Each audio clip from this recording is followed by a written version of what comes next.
नमस्कार लाडक्या बहिणींनो, मी स्वप्नील काळे. लाडकी बहीण योजनेअंतर्गत भरपूर अशा महिला आहेत की ज्या या योजनेमध्ये बसत नाहीत. या योजनेमध्ये अपात्र आहेत अशा महिलांना पैसे मिळणार नाहीत. अशा काही लाडक्या बहिणी आहेत की त्यांना हप्ता मिळणार नाही. आता त्या महिला कोणकोणत्या आहेत, त्या लाडक्या बहिणी कोणकोणत्या आहेत, हे या व्हिडिओच्या माध्यमातून आपण समजून घेण्याचा प्रयत्न करणार आहोत. तर लाडक्या बहिणींनो, तुम्ही इथे पाहू शकता की या महिलांना लाडक्या बहीण योजनेचे पैसे येणार नाहीत. ज्या महिलांना पैसे येणार नाही, हप्ता येणार नाही, अशा कोणकोणत्या महिला आहेत ते समजून घ्या. तर पहिली गोष्ट आहे, एक नंबरची जी गोष्ट आहे ती म्हणजे ज्या महिलेचे वय आधार कार्डवर 121पेक्षा कमी आहे आणि 65 वर्षापेक्षा जास्त आहे, अशा महिलेला हप्ता मिळणार नाही. ही गोष्ट लक्षात ठेवा. आपल्या आधारवर वय चेक करा.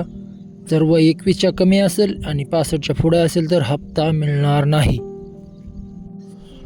दुसरी गोष्ट म्हणजे आपल्या कुटुंब म्हणजे रेशन कार्डमधील जर कोणी व्यक्ती ITR भरत असेल, इन्कम टॅक्स भरत असेल, तर त्या महिलेला हप्ता मिळणार नाही.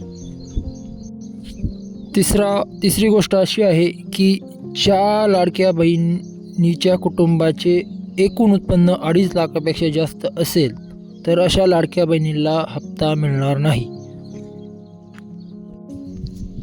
तर पुढली गोष्ट अशी म्हणजे की कुटुंबातील कोणत्याही व्यक्तीच्या नावावर 4 चाकी वाहन असेल, ट्रॅक्टर सोडून जर 4 चाकी वाहन असेल तर त्या महिलेला हप्ता मिळणार नाही.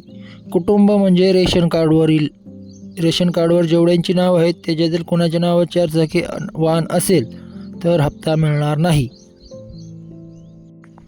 तसेच पुढील गोष्ट म्हणजे संजय गांधी निराधार योजना किंवा तहसीलमधील इतर कोणत्याही योजनांचा जर तुम्हाला लाभ भेटत असेल 1500पेक्षा जास्त, म्हणजे 1500 रुपयापेक्षा जास्त जर एखाद्या कोणत्या योजनेचा तुम्हाला हप्ता मिळत असेल तर त्या महिलेला देखील हप्ते येणार नाहीत.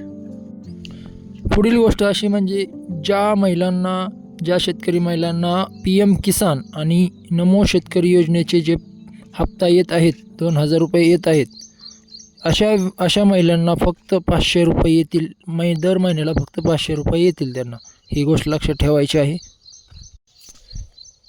पुढील पॉईंट आणि सगळ्यात महत्त्वाचा पॉईंट म्हणजे एका कुटुंबातील फक्त 2च महिलांना याचा लाभ मिळणार आहे, एक विवाहित आणि दुसरी अविवाहित. बरेच लोक काय म्हणतात की आमच्याकडे दोन्ही पण विवाहित आहेत, तर ते जमणार नाही. जर दोन्ही विवाहित असेल तर फक्त एकाच विवाहित व्यक्तीला त्या कुटुंबातील लाभ मिळणार आहे. याची सर्वांनी नोंद घ्यायची. तर तुम्ही इथे पाहू शकता की अविवाहित महिला नसेल तर फक्त एकाच विवाहित महिलेला याचा लाभ मिळणार आहे.